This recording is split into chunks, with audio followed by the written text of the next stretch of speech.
The Lou Information Station presents Elevate and Lead, where real stories meet real conversations. From business breakthroughs to personal pivots, we're digging into what's driving change and what it really takes to lead. Now, here's Jennifer Bardo, Kelly Chandler, and Michael Chandler. Good morning, everyone, and welcome to Elevate and Lead. This is Kelly Chandler. I am joined today, as always, by Mike Chandler and Jennifer Bardo. We hope all of our listeners out there had a great Labor Day weekend. It's kind of funny. You can feel that the change in the weather today. Am I right? Oh, absolutely. Cooler temperatures, a little bit of rain, which I didn't expect at all. This morning, it feels like, school's back in session. I don't know how I feel about that. I'm not ready for that at all. Too much structure. But I am looking forward to those bonfires. Yeah, the bonfires, football, chili, all that stuff that comes with this time of year. And we do have beautiful fall weather here in St. Louis. That's one thing that we can all agree on. I'm sure it's very colorful, and we're lucky to have that four-season vibe going. Anything exciting you want to share over the Labor Day weekend, Mike or Jennifer, that you got to do?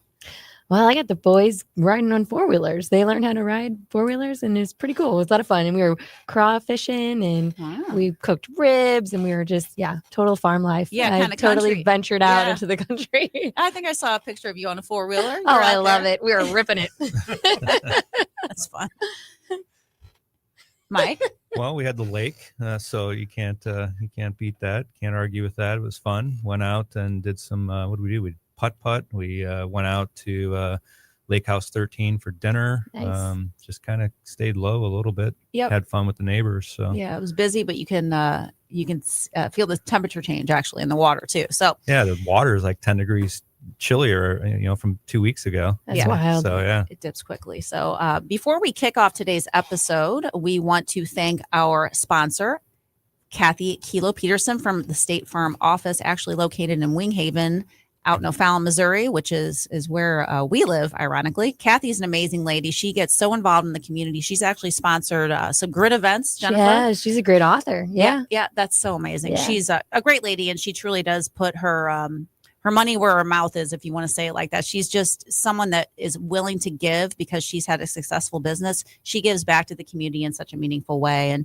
and we appreciate her sponsorship. She and her office want to share some details about an upcoming Yuppie Puppy fundraiser.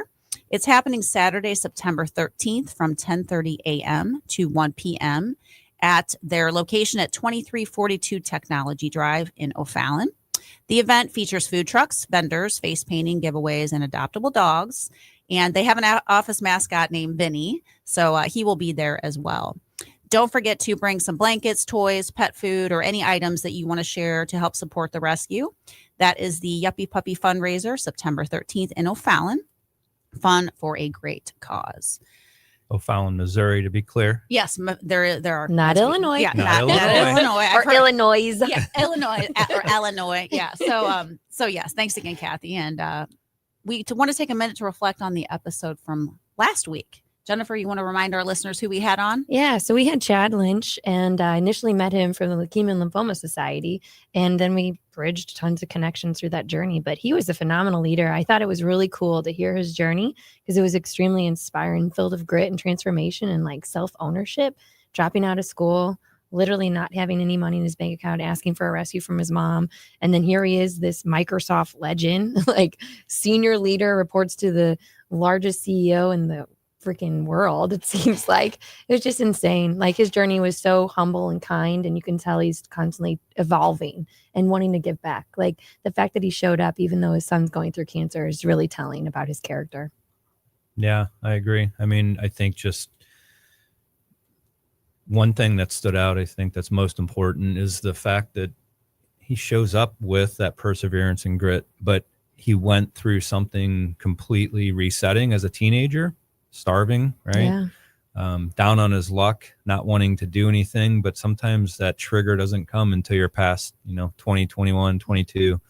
And I think that type of story really speaks to the type of leaders that can be built when they have a little bit of push. I know he had some external help from friends and family just pushing him along. So I think it's fantastic that you wouldn't even know it, that he was, starving and out of work and dropped out of school. But I think that also goes back to say that not everybody has to follow the path that mainstream society puts you through. And anybody out there who's struggling and thinking about quitting or doing something different, definitely reach out to Chad and just hear his story a little bit more. I'm sure he'd be happy to chat and talk you through his perspective. So.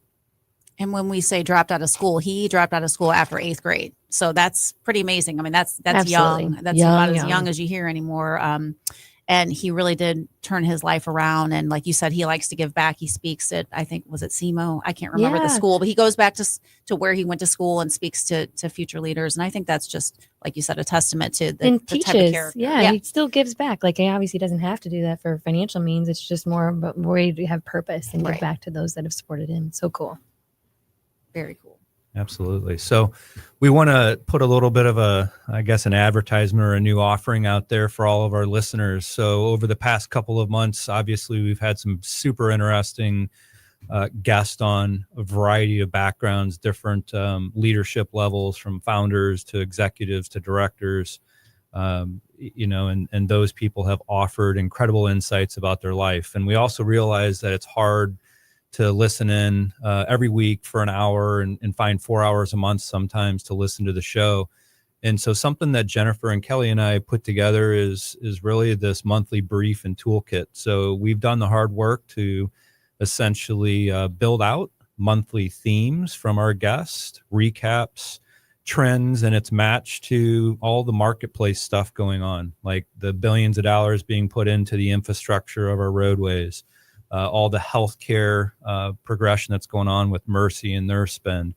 All of those themes and trends correlate back to leaders that we've had on, whether that's the teams from St. Luke's and Monarch Fire Protection, or even from Wash U.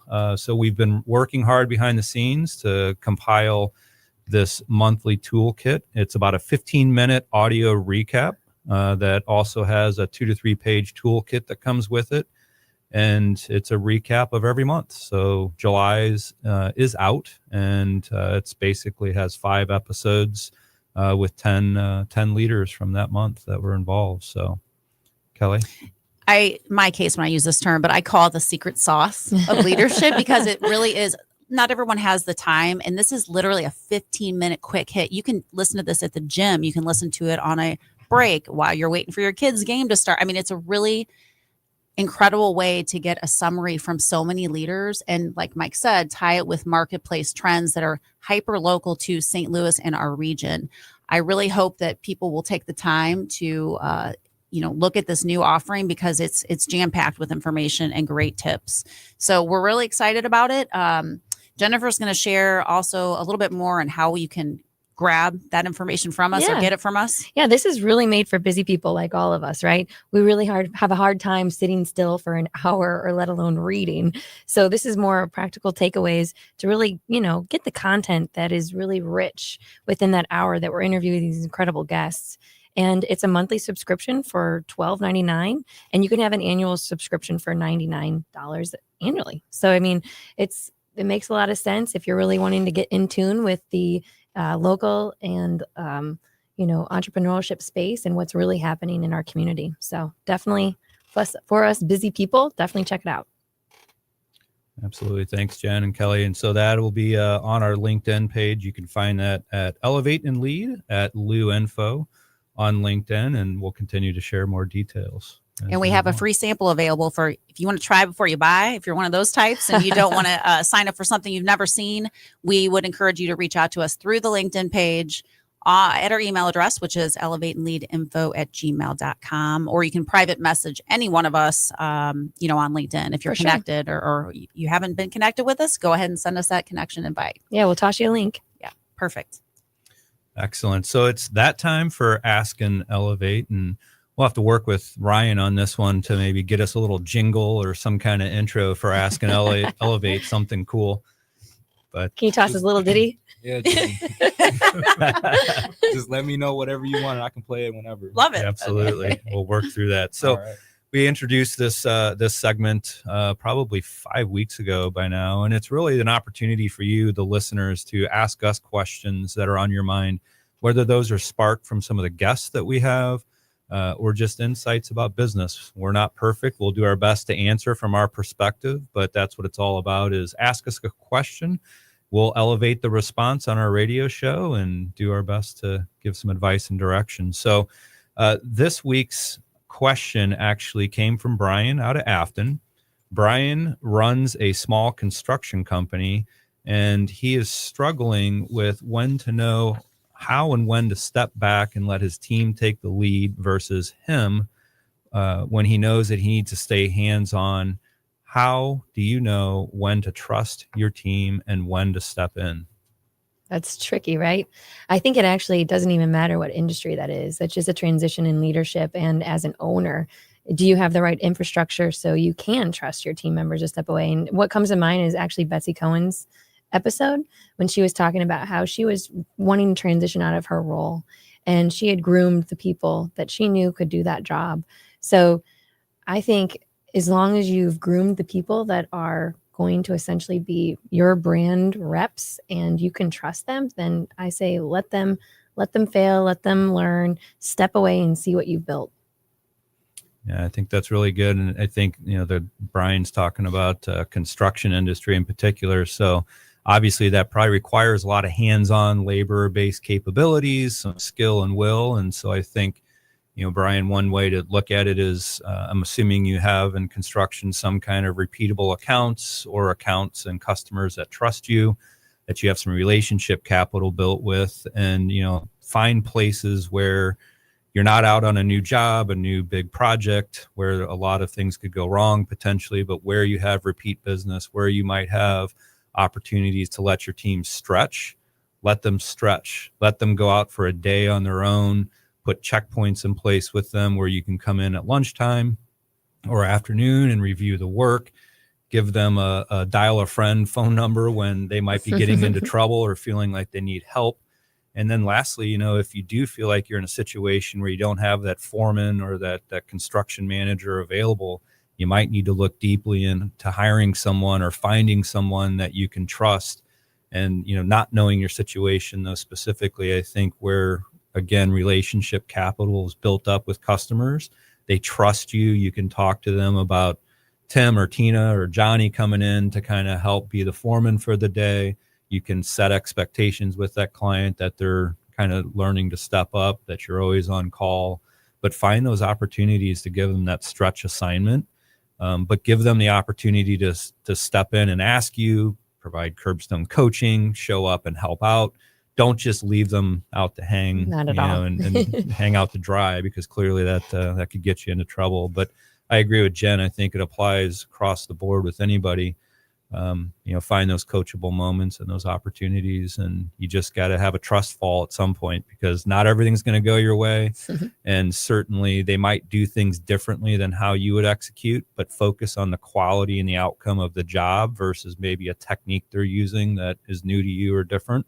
So don't be a micromanager in that sense, but look at the outcome that they're producing and help curbstone them on directing them that way. So my dad's been retired in the construction industry for years, and he still gets calls, and he just tosses it back to his team, but it gives them another opportunity to stay engaged.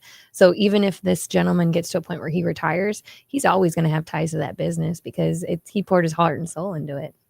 Yep, absolutely. And I have a great example of when I didn't do this, when I kind of first started out in my career and I started managing someone, and I had a really hard time letting go. And there was an example where there was some kind of stressful situation and I just swooped in and took control. And that made that individual feel like they were worthless.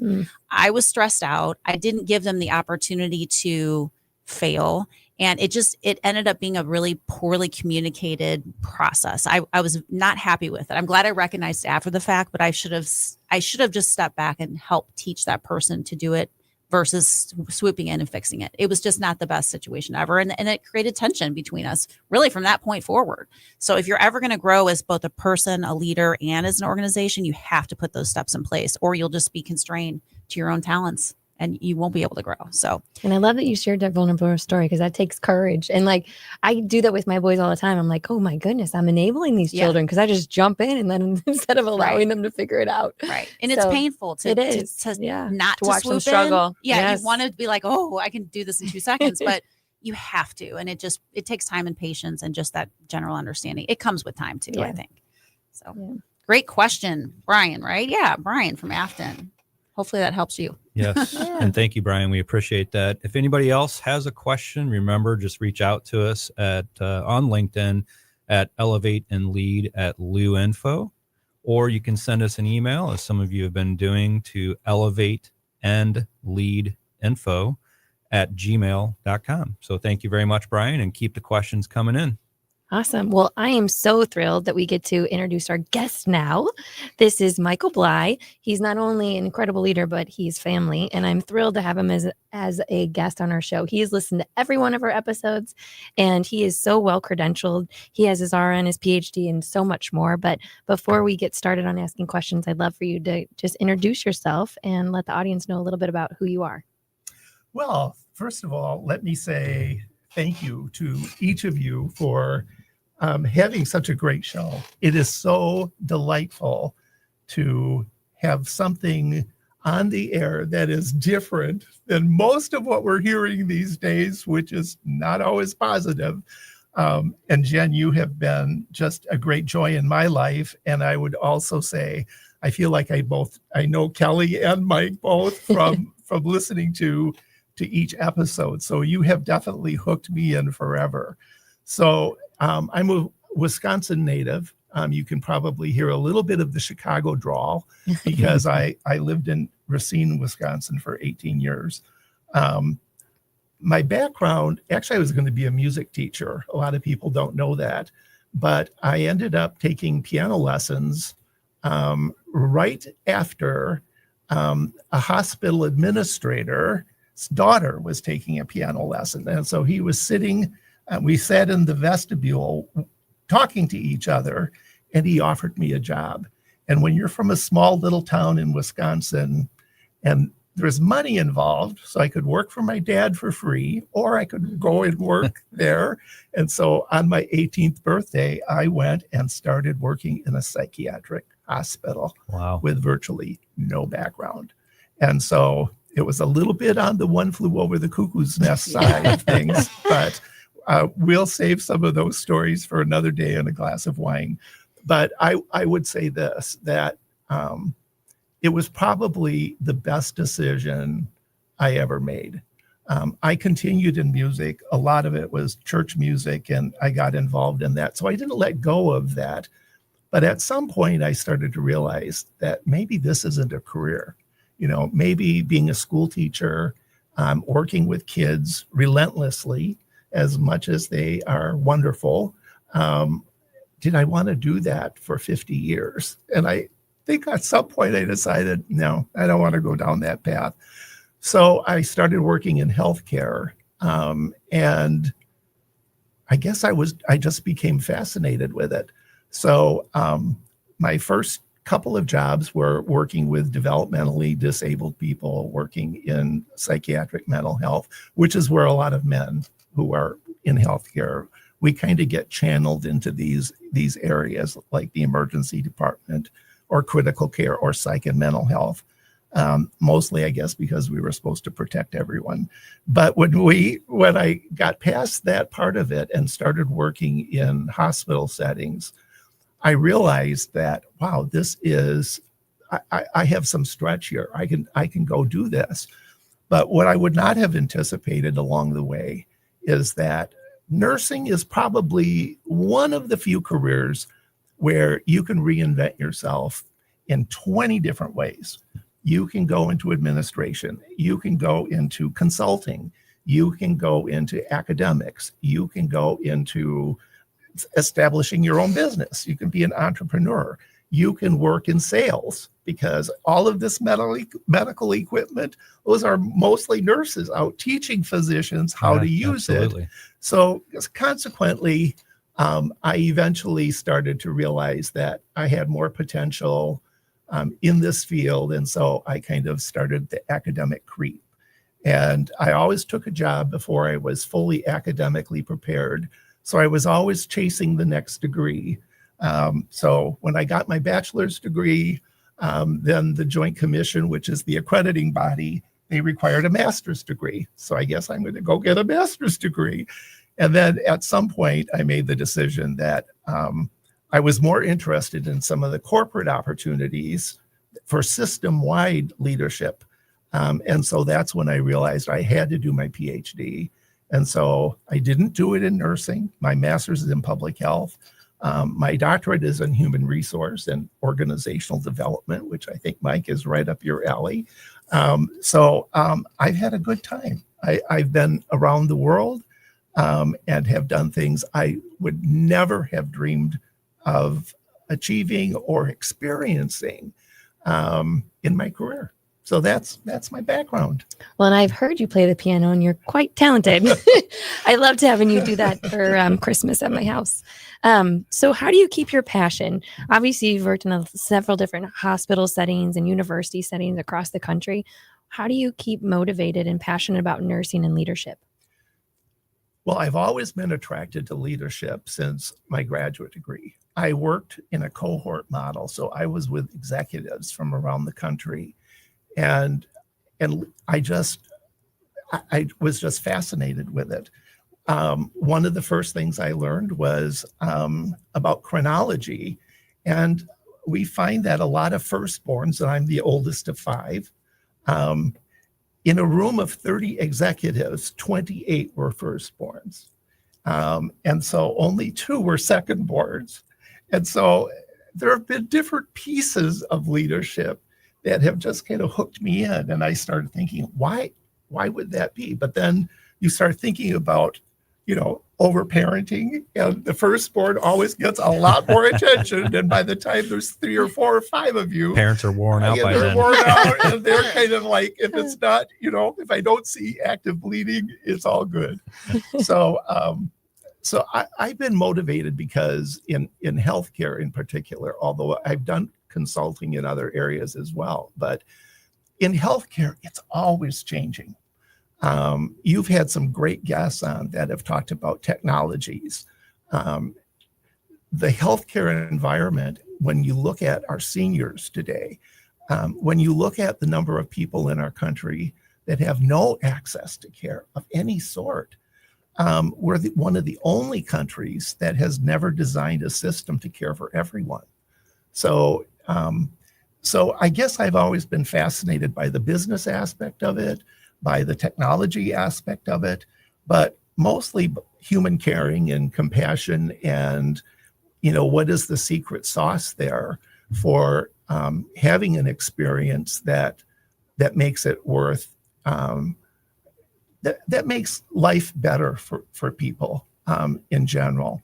So and then when I got into higher education, that was a whole new gig.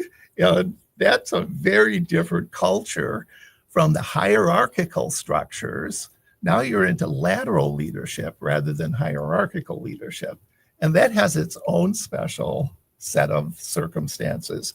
But when you don't work, even if you're the administrator of a school, the faculty still have a lot of say about what's going on. And you start to realize, and the world, Amazon and they're all laterally led. Yeah. There's no hierarchy in the traditional way.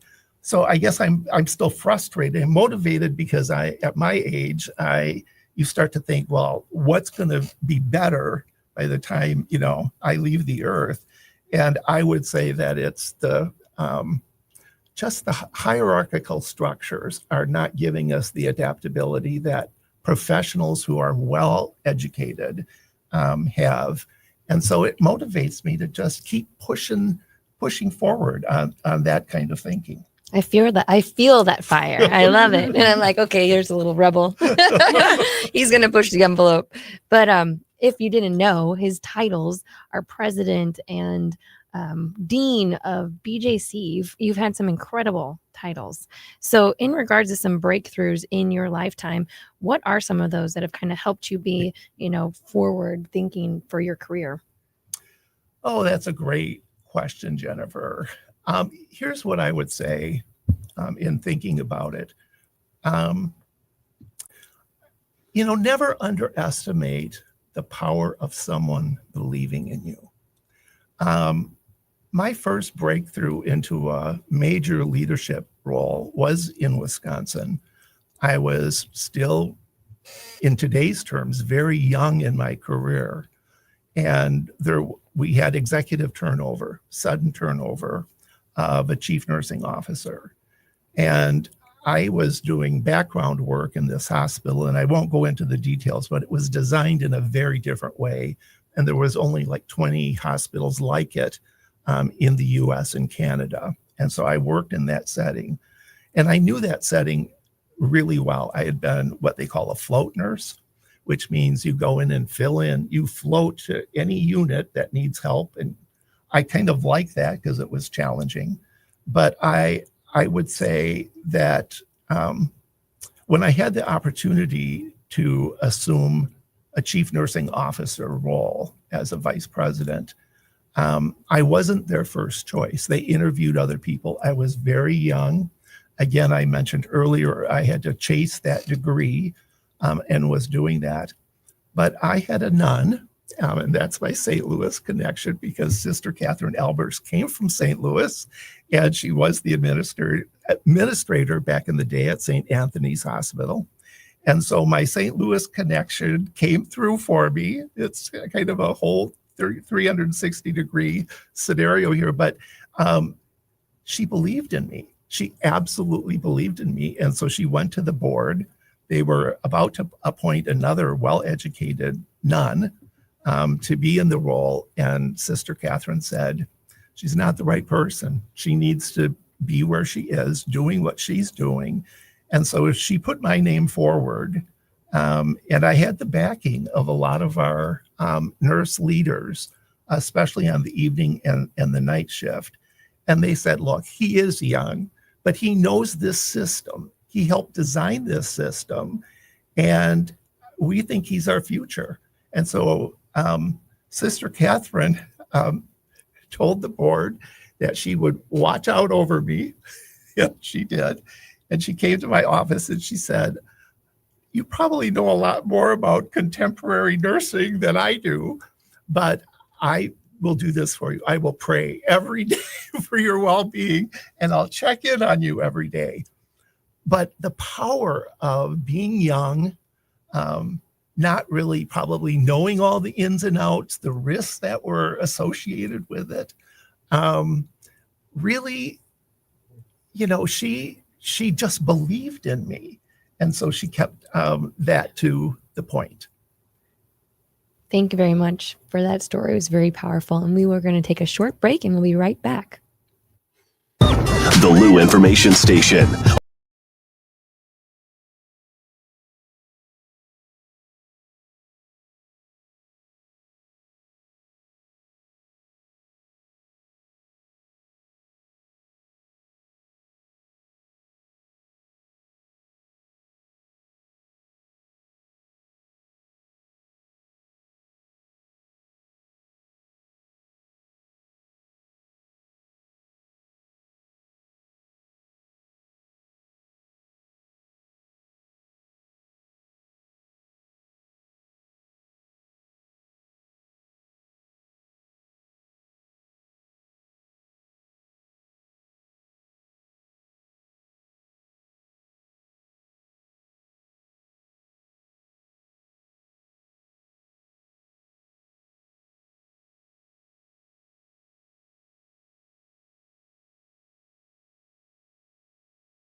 Hello and welcome back. We are here with Dr. Michael Bleich, and we are discussing his background in healthcare leadership and his diverse experience from originally going into music, into healthcare, had an opportunity to come out of teenage years into getting a job being offered at a psychiatric ward, correct, Michael? That's correct. It's It was fun. it's amazing how life takes you down different paths, right? As you get these opportunities. That's known as a pivot. Yeah. That's a pivot. That is An a pivot. unexpected pivot.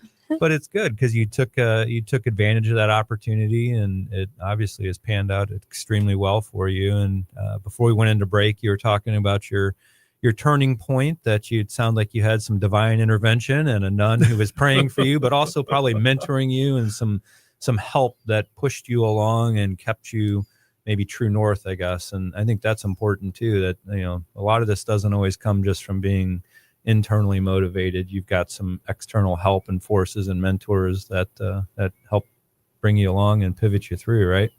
Well, Mike, it really is true. Sometimes people don't know their own talents and their own gifts. The people that you've interviewed seem to have a sense of that, but not everyone does. And so when you have someone believe in you and help you see the potential and open doors, that's really what mentorship. It's not just a friendship, but real mentorship is when someone makes that investment. I have a colleague who I consider a mentor. She said, Mike, in life, there are so many doors that are open for people that they never see the door as open. And she said, but most people are fearful of walking through it. Yep.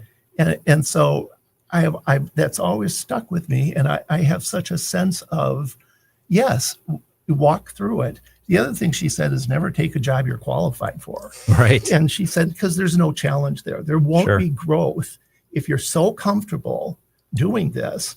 And isn't that the spirit of grit? Isn't that the spirit of what growing means? It's taking those risks, walking through the door, and then just realizing, I'm in the middle of the stream, and I guess this is how you swim. Yeah. And so that's kind of where my head is at around that. Very true. I agree with you 100%. And a lot of people will see that open door as 17 barriers as to why they can't walk through it. Exactly. And it becomes a mental block, and then you get locked up. And I 100% agree with you that most people, even I think at executive leadership levels, didn't get there or don't realize their own strengths because they immediately go to, why can't I do this, or what's standing in my way? And it's hard, I think, for people these days to it's not even about thinking positively. It's just understanding your strengths are sometimes realized by those that surround you. Right. And that's a hard, Absolutely.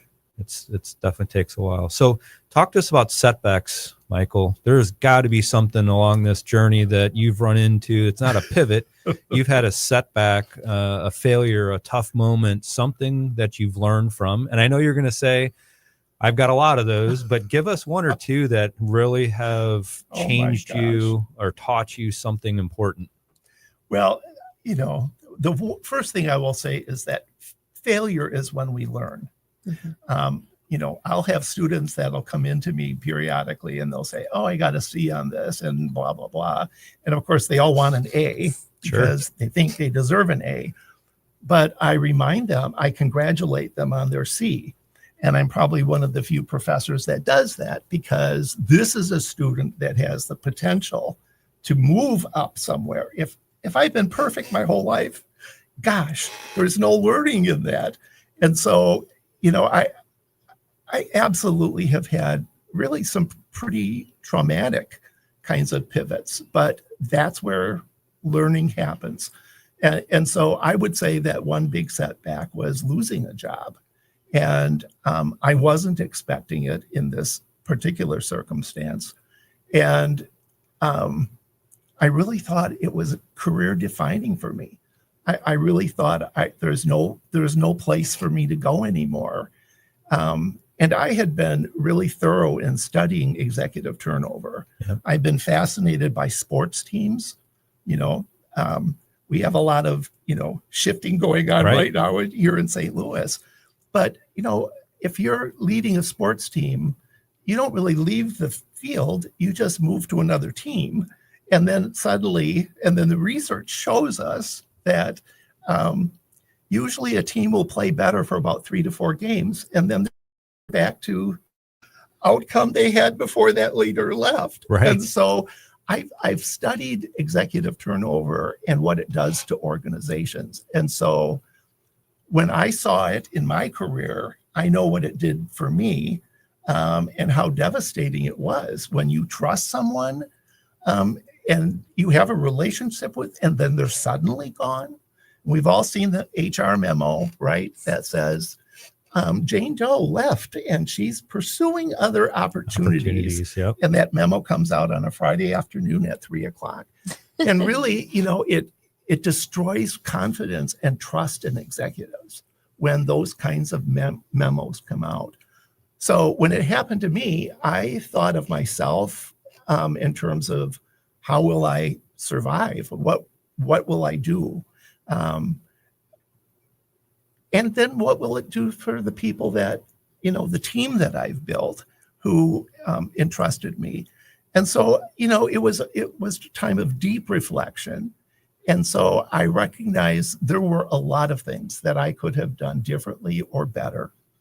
But I also realized it was a failure on those who hired me, that it wasn't just about me, it was about them. And there were a lot of things that I was promised that never came through, and a support system that I had in place, or so I thought. And so then you start looking at power differentials and who really has the power in an organization. And, I could get into a lot of specifics and I won't, but I would say that for me was probably the deepest and most challenging scenario for me to be in. But out of that came more confidence, more growth. And what I didn't realize at the time is that once people see that you're loose and not tied to an organization and its image, that they come after you. If you have a good reputation and a good network, which all three of you do, you value the purpose of a network. But one of the great things about it is that, people will present you with opportunities, may or may not be exactly what you want to do, but then you start to realize that even those opportunities provide a great sense of purpose, and one can jump in and you're not indentured. You don't have to do it for 100 years. You might only do it for 2 or 3 years. Yep. But what you'll take away from that and what you will bring to that scenario can be pretty darn exciting. And so I will just put that out there as my one big story, because I think people need to think about that. And I would say in this day and age, there are so many people who have lost positions, where turnover has happened, where mergers and acquisitions have taken place, where politics have entered in. That's not your fault. That's not your gig. That's not what you signed up for. It's just what you have to adapt to. Yeah, I agree with you. I've been in that same situation where blindsided by my executive team and was an executive and learned pretty quickly that I was no longer part of that. And it was not something I could control. It was outside of my control. It was political. It was tied to things that were changing, and you got to move on. But that mental fortitude is very important in moving forward, because you could easily get trapped in, I'm no longer relevant. I'm no longer good. I don't have the right skills. I don't have the right capabilities. This happened to me because of me, right? So I think that's an important message. Well, it is a very important message, because, again, how you define yourself is going to shape what your next opportunity ends up being. You're talking during the break about just energy out in the world. And so I love the word mental fortitude. That's a great idea, is just how strong are you mentally? And I will say this, it does take some time for recovery. Because again, it's a disappointment, it's grief, it's loss. But the rebuilding part, that's fun. And you don't know it at the time. And so you become, I think, a little bit freer. And that's where mental fortitude comes in. Not that I would ever be flip about this, but if I lost, well, today I'm self-employed and I do interim work, so it's no longer an issue for me. But seriously, if I were to have lost a position, I would not probably react that way. I think I would see it more as opportunity, and I would at least do the reflection necessary to see what role I played in it. What role did sabotage play in it? And what role did other people and the organization itself play? What were the unmet promises? And I would put it in context, because after all, everything needs its contextual framework. Yes. Everything. It's all about the context. Yes, I agree. Kelly, were you going to say something? She's ready to jump in. This on the is mic. almost like a therapy session, I have to say, because I see you grinning over I'm just here. like, I'm like, yep. you were sent from heaven, because honestly, Mike went through something extremely traumatic. It doesn't just impact that person, it impacts everyone around them. Everybody. Myself, the kids. I didn't sleep for a month straight when this happened to Mike, because I felt so wronged for him. You know what I'm saying? Absolutely. And I think, we wouldn't be sitting here today if that happened. Things happen in your life that you think are traumatic at the time, and they feel that way at the time, and as they should, because you're caught off guard. But then it leads you into something different, something that expands your mind, your horizon, and it provides a growth opportunity. And it takes a while, and we're still in it. We're still in the middle of it, to be honest with you. It will never leave you completely. Yeah. That's right. Because it's part of your journey. Yep. And it shouldn't leave you completely, but it shouldn't stop you either. Yeah. It should be, you should use that as, again, that mental fortitude, Mike. Once we push through it and then we see what opportunities have emerged, it can only be part of the many chapters in a person's career. Right. I mean, a career can redefine itself in many ways. And all of these entrepreneurs, Jennifer being one of them, I don't know how she does what she does, but she keeps unfolding opportunities. And she's not afraid to walk through the door. None of you are. I mean, I think that's your secret sauce, is that if a door is open, you walk through it. Yes. And so, I say that's what grit is really all about, Elfie, as the song goes. I love it. Yeah, I have no problem falling on my face, but I will always be up for trying about anything, because that's how you learn and that's how you grow, and you learn more about yourself, and you really can see where your value is and how you can actually make an impact. So Absolutely. I love your lesson that you brought here today.